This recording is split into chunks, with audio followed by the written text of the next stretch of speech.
Hello, what's up? Your best here. Ang pintuan ng bawat bahay, ang pangunahing pasukan ng swerte sa ating tahanan. Isang parte ng tahanan na dapat pinagpaplanuhang mabuti.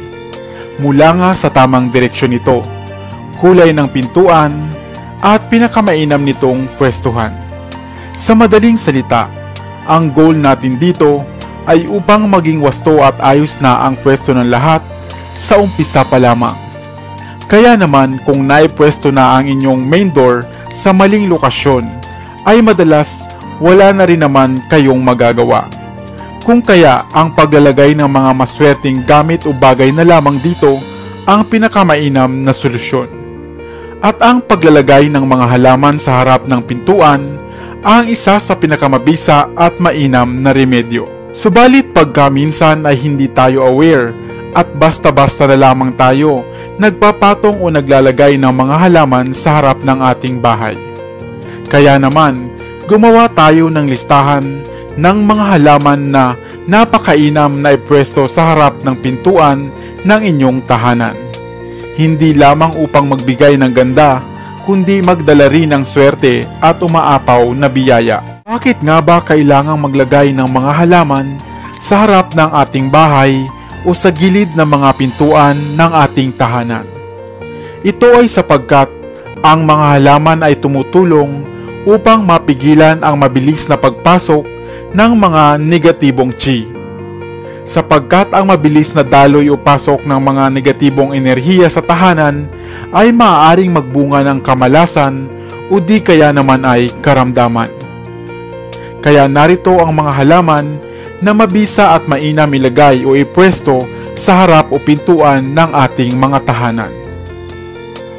Large trees o malalaking puno.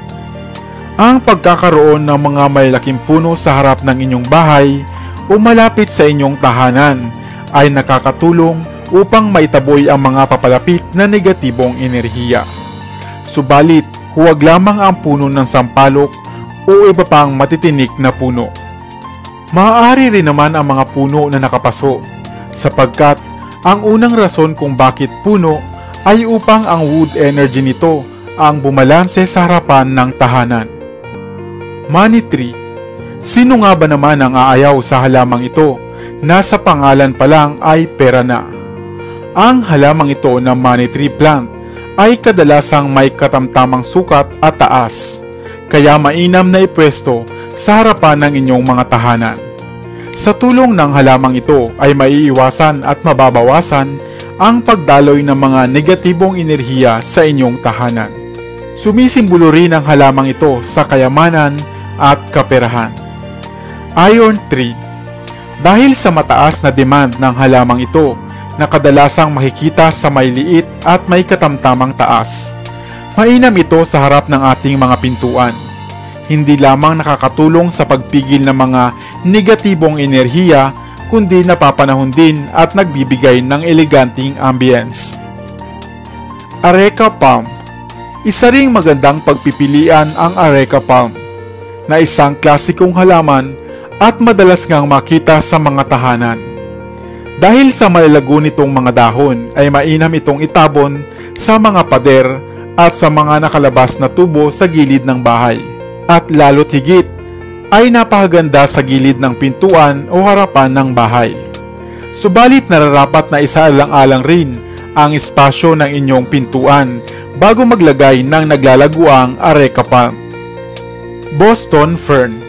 Mainam ang pakong ito na pangsalag at pangontra ng mga negatibong enerhiya na papasok sa ating tahanan. Isa itong mainam na pagpipilian at madaling ibagay sa mga modernong bahay o tahanan. Jade plants. Ang munting makatas o succulent na halamang ito ay mainam din sa ating mga pintuan o harapan ng tahanan. Nagdadala din ito ng swerte at karangyaan. Golden pothos.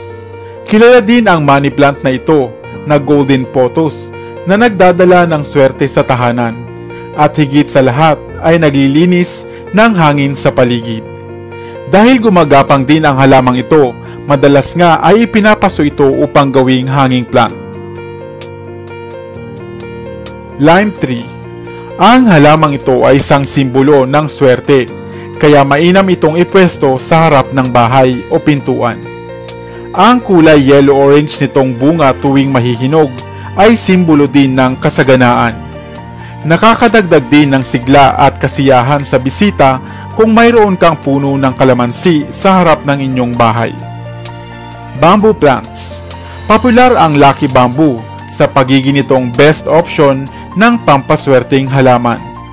Kaya mainam itong ipwesto sa harap ng bahay upang maghatid ng swerte at magtaboy ng kamalasan. Basil. Basil o tulsi. Isang halaman na kilala rin sa pagiging isang herbal plant. Importante sa pagluluto at may mataas na impluensya sa relihiyong Hinduismo.